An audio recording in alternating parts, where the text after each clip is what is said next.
بسم اللہ الرحمن الرحیم۔ جناب آج سٹوریز آپ کے ساتھ شیئر کرنی ہیں 3۔ وزیر اعظم پاکستان نے ندیم ملک صاحب کو ایک بڑا اہم انٹرویو دیا ہے۔ اس انٹرویو میں میں صرف اور صرف 2 جو موسٹ امپارٹنٹ پوائنٹس ہیں وہ ڈسکس کروں گا۔ دوسری سٹوری، اسلام آباد ہائی کورٹ کے چیف جسٹس جناب جسٹس اطہر من اللہ صاحب نے بھی اس چیز کی تصدیق کی ہے کہ کیسے جب ججز ہائی پروفائل کیسز سنتے ہیں تو ان پہ کس طرح کا پریشر ہوتا ہے۔ اور جناب تیسری سٹوری وہ آپ نے سن تو لی ہوگی ڈیفینیٹلی، لیکن میں نے آپ کو بتانی ہے کہ جناب فردوس شمیم نقوی صاحب جو کہ پاکستان تحریک انصاف کے سندھ اسمبلی میں اپوزیشن لیڈر تھے، ان کو کس طریقے سے ہٹایا گیا اور وہ کہہ رہے ہیں آج کل مجھے کیوں نکالا۔ یہ کیا سٹوری ہے، اس پہ میں نے ایک بہت ہی ریسرچ بیسڈ انالیسس کیا ہے اور اس کی اور بھی بہت ساری ایگزامپلز مثالیں دی ہیں۔ جناب آپ نے ساتھ رہنا ہے، جلدی سے چینل سبسکرائب کر لیجئے۔ میرے اور سوشل میڈیا اکاؤنٹس جو ہیں یہ سامنے، آپ مجھے ٹویٹر پہ بھی جلدی جوائن کریں۔ جناب وزیر اعظم پاکستان نے انٹرویو دیا ندیم ملک صاحب کو۔ انہوں نے یہ کہا، چونکہ وہ نواز شریف صاحب کے سینیریو میں کہا کہ نواز شریف صاحب نے کہا تھا کہ آدھی رات کو مجھے پیغام ملا اس وقت کے دھرنوں کے دوران، یعنی کہ اس وقت کے D G I S I general Zaheer ul-Islam صاحب کی طرف سے کہ استعفیٰ دو، گھر جاؤ ورنہ مارشل لا لگ جائے گا۔ اس پہ وزیر اعظم صاحب کہتے ہیں، عمران خان صاحب، کہ اگر مجھ سے استعفیٰ مانگا ہوتا تو میں ڈی جی آئی ایس آئی کو سیک کر دیتا، یعنی ہٹا دیتا، اس کو ڈسمس کر دیتا۔ ٹھیک ہے جناب۔ اور دوسرا انہوں نے یہ کہا کہ اگر مجھ سے پوچھے بغیر کوئی کارگل پہ چڑھ دوڑتا، کارگل کی لڑائی کر دیتا، جیسے مشرف صاحب نے وزیر اعظم اس وقت کے وزیر اعظم سے پوچھے بغیر کیا تھا، تو پھر میں اس کو بھی سیک کرتا، اس کو بھی ڈسمس کرتا، اس کو بھی ہٹا دیتا۔ بس میرا ایک ہی سوال ہے سر، اور وہ یہ ہے کہ یہ ابھی چند روز کی بات ہے کہ عاصم سلیم باجوہ صاحب جو کہ ریٹائرڈ جنرل ہیں، جنرل نہیں ہیں، وہ ریٹائرڈ جنرل ہیں، اب تو وہ سیاستدان ہیں، خیر اب تو وہ حکومت کا حصہ ہیں، اب تو وہ مشیر ہیں، معاون خصوصی ہیں، مشیر ہیں، ٹھیک ہے نا، وزیر اعظم صاحب کے معاون خصوصی ہیں۔ انہوں نے خود، ان کی ایک بہت بڑا سکینڈل آیا ان کی فیملی کا، تو جناب انہوں نے خود اپنا استعفیٰ دیا اور آپ وہ استعفیٰ نہیں قبول کر سکے، آپ خود اپنا یعنی دیا ہوا استعفیٰ نہیں قبول کر سکے۔ وہ ایک ٹویٹر پہ صارف نے لکھا، یہی جب یہ چل رہا تھا سارا سلسلہ، تو انہوں نے کہا کہ جناب جب عاصم سلیم باجوہ صاحب نے استعفیٰ دیا، ویسے ہی مذاقاً لکھا، تو انہوں نے کہا کہ وزیر اعظم صاحب نے کہا کہ جناب آپ پہلے مجھے استعفیٰ قبول کرنے کا اختیار تو دیں، پھر اس کے بعد میں منظور کروں گا۔ تو مقصد کہنے کا یہ ہے، اچھا اس میں لوگ کچھ اپنے پی ٹی آئی کے دوستوں سے ایسے جب ڈسکشن ہوئی تو انہوں نے کہا کہ جناب ہو سکتا ہے کہ یہ وزیر اعظم صاحب کسی کو سنا رہے ہوں، کسی کو میسج بھی کر رہے ہوں کہ اگر کسی نے مجھ سے استعفیٰ مانگا تو میں سیک کر دوں گا، میں اس کو ڈسمس کر دوں گا۔ میں نے کہا بھائی وہ ان کو استعفیٰ مانگنے کی ضرورت اس وجہ سے نہیں ہے وزیر اعظم صاحب سے کہ جب بھی اگر مانگنے کی ضرورت پڑی تو استعفیٰ ان سے مانگا جاتا ہے۔ نواز شریف صاحب کی 2/3 میجارٹی تھی اور ان کی اپنی جماعت کی 2/3 میجارٹی تھی، تب ان سے استعفیٰ مانگنے کی ضرورت تھی۔ اگر 2/3 میجارٹی نہ ہوتی تو جیسے سینٹ کے الیکشن میں 64 اٹھے اور بیٹھے تو 50 تھے، ادھر جناب جب غیر حاضر ہو گئے تو بل پاس ہو گئے، تو بہت سارے پھر کنٹرول ٹاور کے پاس بڑے اختیارات ہوتے ہیں، وہ ادھر سے ادھر۔ وہ میں نے جیسے پہلے بھی آپ کو ایک شعر سنایا تھا، یہاں استعفیٰ مانگنے کی ضرورت ہی کیا ہے؟ 2 ہی جو ہے نا، ایک کاف لیگ ہے اور ایک جناب ایم کیو ایم ہے، ان کو یوں کر کے اشارہ کریں وہ ادھر ہو جائے گا، حکومت دھڑام سے گر جائے گی، تو پھر استعفیٰ مانگنے کی کیا ضرورت ہے؟ ایویں کسی نے خواہ بدنام ہونا ہے استعفیٰ مانگ کے؟ ایسی کوئی بات نہیں ہے۔ جب وہ ہوا، جب اس طرح کا صورتحال آئی تو پھر تو وہ یہاں تو 2-4 ووٹوں پہ ایک حکومت جو ہے نا اٹکی ہوئی ہے نا، اس میں کون سی ایسا استعفیٰ مانگنے کی ضرورت ہے؟ وہ جیسے میں نے پہلے بھی آپ کو شعر سنایا تھا کہ یوں بنی ہے رگیں جسم کی ایک نس ٹس مس اور بس، اب کاف لیگ ادھر سے ادھر یا ایم کیو ایم ادھر سے ادھر تو ختم بات۔ تو دوسری بات جو وزیر اعظم پاکستان نے کی کہ میں 100% یقین سے کہہ سکتا ہوں کہ نواز شریف جو خطرناک کھیل کھیل رہا ہے اس کے پیچھے بھارت ہے۔ اب مجھے انتہائی ایک جو ہے نا حیرت بھی افسوس ہوا ہے حیرت اس لیے نہیں ہوئی کہ خان صاحب پہلے بھی بہت ساری ایسی باتیں بغیر کوئی تصدیق کے کر دیتے ہیں، لیکن اب چونکہ ان کا عہدہ بڑا ہے، وزیر اعظم پاکستان ہے وہ، ٹھیک ہے نا، اب بے شک ان کو اپوزیشن سلیکٹڈ کہے کچھ بھی کہے، لیکن ایک وہ آئینی قانونی وزیر اعظم ہیں، ٹھیک ہے نا۔ اچھا، اب اس حوالے سے ایسی سٹیج پہ کہ میں 100% یقین سے کہہ سکتا ہوں، تو سر پھر آپ کو یہ کرنا چاہیے کہ آپ وہ ثبوت اگر آپ کے پاس ہیں نا، آپ عدالت میں جائیں کہ اس کے پیچھے بھارت ہے، یا بھارت ان کو پیسے دے رہا ہے، یا بھارت جو ہے نا انڈیا ہے اور ان کو پیسے دے رہا ہے اور ان کو سپورٹ کر رہا ہے۔ آپ ثبوت دیں عدالت میں، ان کو سرٹیفائیڈ غدار ڈکلیئر کروا دیں ان کو، پھر تو بہت پوری قوم کے سامنے آ جائے۔ لیکن یہ باتیں یہ پہلے بھی ہوئی تھیں کہ نواز شریف کی ملوں میں اتنے لوگ را کے ایجنٹس کام کر رہے ہیں۔ کدھر گئے وہ را کے ایجنٹس؟ کس نے دیکھا وہ ان ایجنٹس کو؟ یہ ڈاکٹر طاہر القادری صاحب بھی کہتے رہے، آپ لوگ بھی کہتے رہے، اور جناب الیکشن سے پہلے یہ بھی سنا کہ اتنے ارب نواز شریف نے منی لانڈرنگ کر کے انڈیا بھیج دی۔ اب یہ جو سارے، اب اس کے بعد کہاں گئے؟ آپ کی حکومت ہے، دوسرے 2 سال سے زیادہ ہو گئے ہیں، نہ کوئی را کا ایجنٹ پکڑا گیا، نہ وہ منی لانڈرنگ پکڑی گئی، کچھ بھی نہیں پکڑا گیا۔ اگر آپ 100% آپ کو یقین ہے کہ اس کے پیچھے انڈیا ہے، اور آپ کے لوگ تو آپ پہ یقین کر رہے ہیں، یہی تو شخصیت پرستی ہوتی ہے نا، میں تو اسی وجہ سے کہہ رہا ہوں نا، تو پھر آپ ثبوت قوم کے سامنے رکھیں۔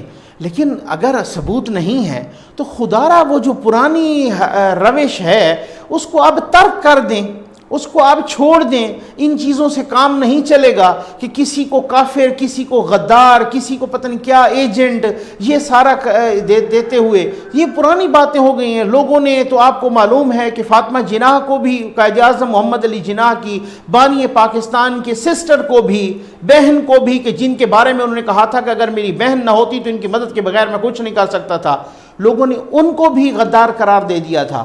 تو اب یہ روش میں سمجھتا ہوں کہ بہت ہی ایک غیر جمہوری اور بہت ہی منفی روش ہے۔ اس کو ہاں ثبوت ہیں تو آ جائیے جناب، یہ گھوڑی اور یہ میدان تو اب آ جائیں اور پھر عدالتوں میں ثابت کریں کہ جناب ان کے پیچھے انڈیا ہے۔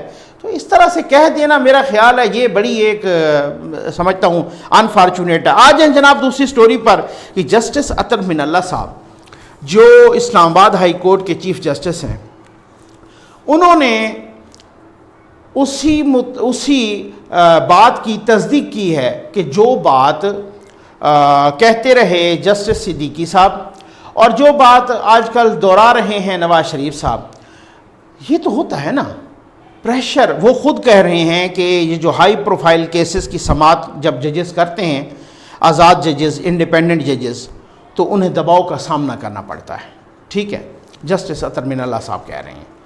اب یہ ایک اور بات ہے کہ انہوں نے نام نہیں لیا، جسٹس صدیقی نے نام لے لیا تھا، اور جسٹس صدیقی کا وہ سارا کچھ جو ہے نا کلپس آج کل نواز شریف صاحب بڑے اپنا اسے ٹویٹر پہ بھی اور اپنی تقاریر میں بھی اور وہ سارا کچھ چلا رہے ہیں۔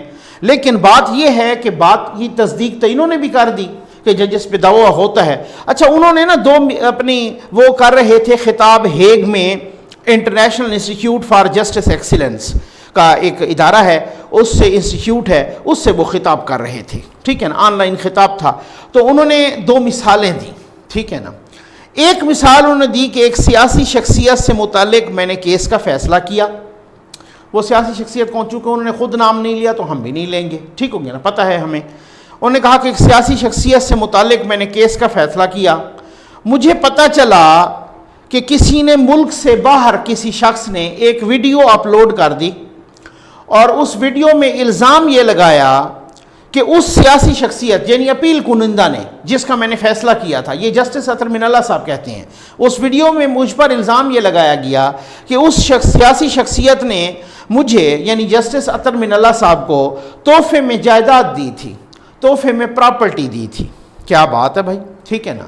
وہ کہتے ہیں وہ ویڈیو وائرل ہو گئی اور وہ اتنے اعتماد کے ساتھ یہ جھوٹ بولا گیا کہ جسٹس عطر من اللہ صاحب کہتے ہیں کہ جو لوگ مجھے نہیں جانتے، ٹھیک ہے نا، وہ پکا اعتبار کر بیٹھے ہوں گے کہ جی میں نے ان سے جو ہے نا جائیداد لی، میں نے ان سے پراپرٹی لی اور اس طریقے سے میں نے فیصلہ کیا، ٹھیک۔ یہ ہوتی ہے، یہ جب آپ دباؤ میں آ جاتے ہیں تو ویل اینڈ گڈ، جب آپ نہیں آتے تو پھر آپ کے خلاف اس طریقے کا پروپیگنڈا ہوتا ہے، یہ بھی ایک دباؤ ہوتا ہے۔ یہ بھی یعنی ان کی عزت تو تار تار ہو گئی نا. مجھے معلوم ہے ہم جسٹس اطہر من اللہ صاحب کو اس وقت سے جانتے ہیں کہ جب یہ افتخار چودھری صاحب کے وہ جو تحریک چلی تھی یہ ان کے ترجمان تھے. یہ بعد میں اسلام آباد ہائی کورٹ کے جج بنے. ڈیڈ آنیسٹ ہیں, بہت زبردست قسم کے پروفیشنل جج ہیں, اور میں سمجھتا ہوں کہ بہت اب میں کیا کہوں. دوسری مثال پہ آ جائیں جناب. دوسری مثال انہوں نے یہ دی کہ گزشتہ, یہ مثال بڑی ایک انٹرسٹنگ مثال ہے, بہت ہی دلچسپ مثال ہے. انہوں نے کہا کہ گزشتہ برس ستمبر میں جنوبی افریقہ کے شہر کیپ ٹاؤن میں ایک کانفرنس میں تھی, یا ظاہر جوڈیشل کانفرنس تھی, اس میں شرکت کے لیے گئے. یہ بھی تھے کچھ سپریم کورٹ کے ججز بھی تھے, اور کچھ جو ہے نا اور ہائی کورٹس کے ججز بھی تھے. تو جسٹس اطہر من اللہ صاحب کہتے ہیں کہ جس ہوٹل میں میں قیام کر رہا تھا نا, تو اس ہوٹل کے باہر کوبرا سپورٹس کار کی نمائش لگی تھی. ٹھیک ہے, اچھا میں نے اور کہتے ہیں کہ میں نے اور سپریم کورٹ کے ایک جج نے گاڑی میں بیٹھ کے تصویر کھنچوا لی, اور وہ تصویر وائرل ہو گئی. ظاہر ہے بھائی ایک پرسنل لائف بھی تو ہوتی ہے نا کسی کی نا, وہ بھی تو انسان ہوتے ہیں نا, ان کا بھی دل کرتا ہے, ان کا بھی اسی طرح سے خواہشات ہوتی ہیں, چھوٹی چھوٹی معصومانہ قسم کی خواہشات ہوتی ہیں بطور انسان. اس میں ایسی کون سی بات ہے کہ اگر کسی نے باہر وہ گاڑی میں بیٹھ کے, ہوٹل کے باہر گاڑی میں بیٹھ کے کوبرا سپورٹس کار میں اگر تصویر کھنچوا لی, وہ وائرل ہو گئی. اچھا اس کے بعد وہ وائرل ہو گئی تو اس پہ عنوان کیا لگا؟ عنوان یہ لگا کہ یہ صاحب یعنی جسٹس اطہر من اللہ صاحب یہ جناب لندن میں ہیں, اور جو دوسرے شخص تھے نا ان کے ساتھ جو سپریم کورٹ کے جج تھے, ان کو یہ بتایا گیا کہ وہ ایک سیاسی جماعت کے کارندہ ہیں. اب آپ ستم بلائے ستم تو دیکھ لیجئے ذرا. ٹھیک ہے نا. اچھا وہ کون تھے وہ بھی میں نہیں بتاؤں گا کہ انہوں نے نام نہیں لیا.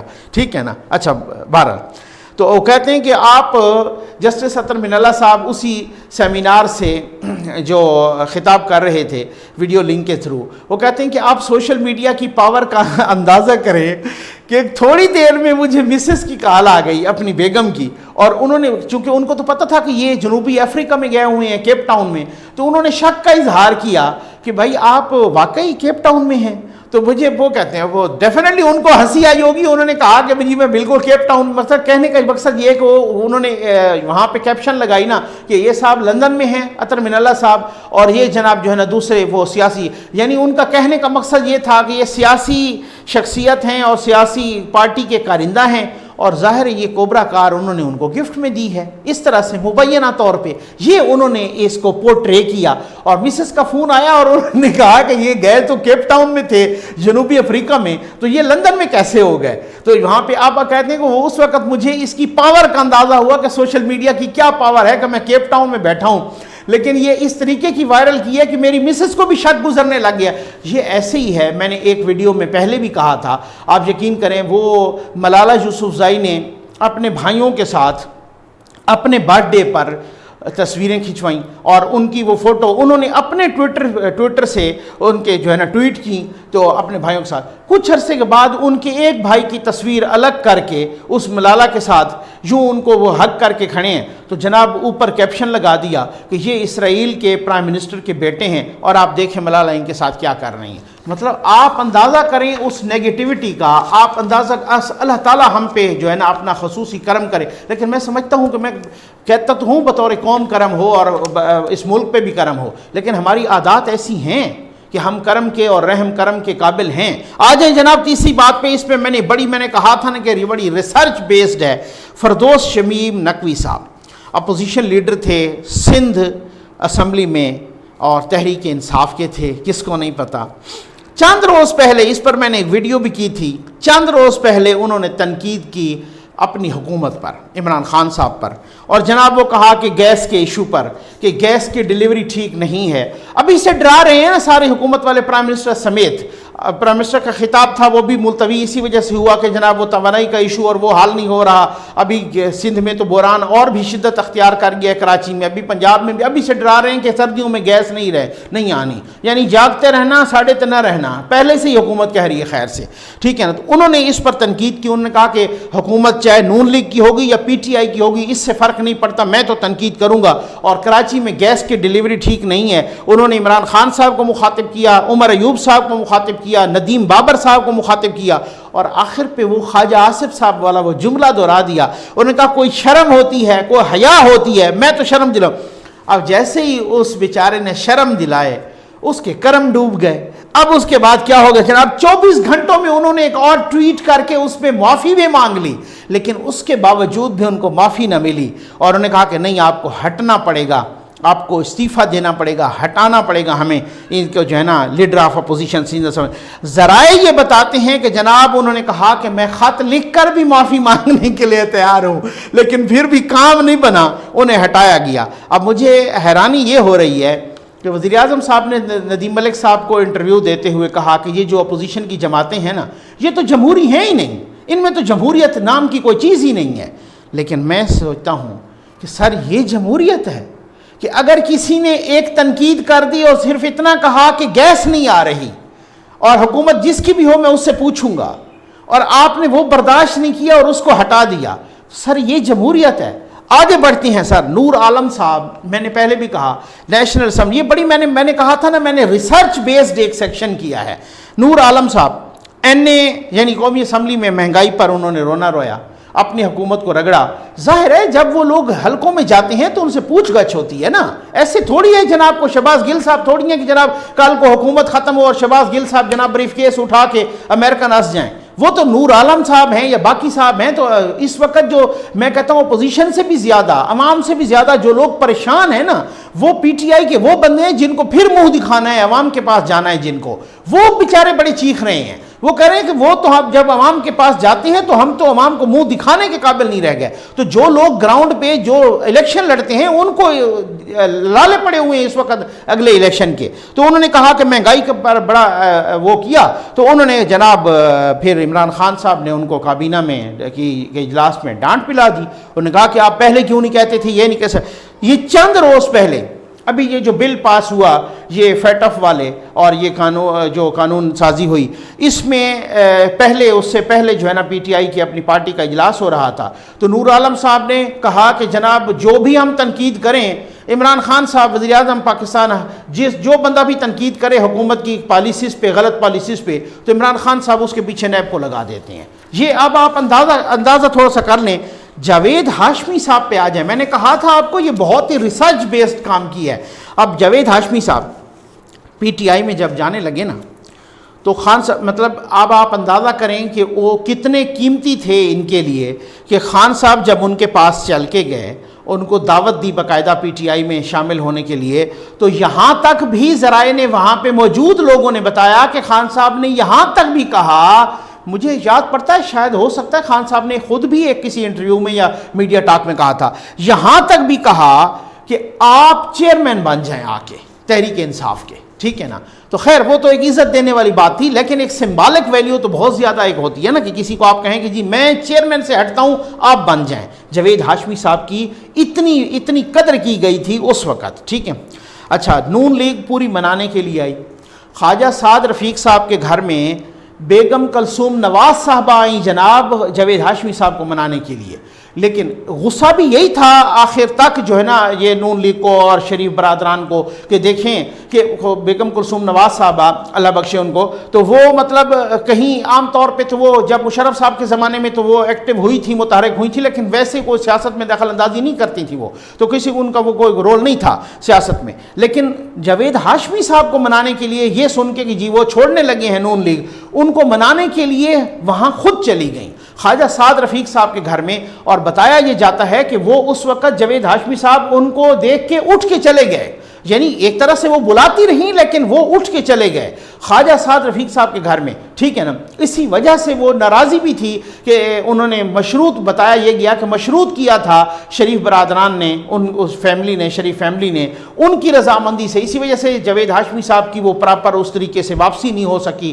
نون لیگ میں بھی جاتے ہیں، ملاقات بھی کرتے ہیں، بیٹھتے بھی ہیں، مریم صاحبہ کے ساتھ کل پرسوں بھی اپنے پریس کانفرنس میں بھی بیٹھے ہوئے تھے، لیکن ویسے بھی بیٹھتے ہیں، آتے ہیں، لیکن اس طریقے سے وہ پراپر ان کو جو ہے نا ری جوائننگ نہیں ہو سکی نون لیگ میں ان کی، اسی وجہ سے کہ بیگم کلثوم نواز صاحبہ ان کو منانے کے لیے گئی تھی، لیکن انہوں نے تب بھی ان کا خواجہ سعد رفیق صاحب خود ٹی وی پروگرام میں بھی مان چکے ہیں، اور لوگوں نے، سب نے ذرائع نے بتایا آپ دیدہ ہو گئے۔ آپ دیدہ تو خیر ایک عام سا لفظ کہتے ہیں، وہ رونے لگ گئے تھے، ٹھیک ہے نا، ان کو مناتے، لیکن تب بھی جاوید ہاشمی صاحب جناب پی ٹی آئی میں چلے گئے. میں نے یہ تمہید اس وجہ سے باندھی ہے کہ وہ کتنا اہم ہوگا.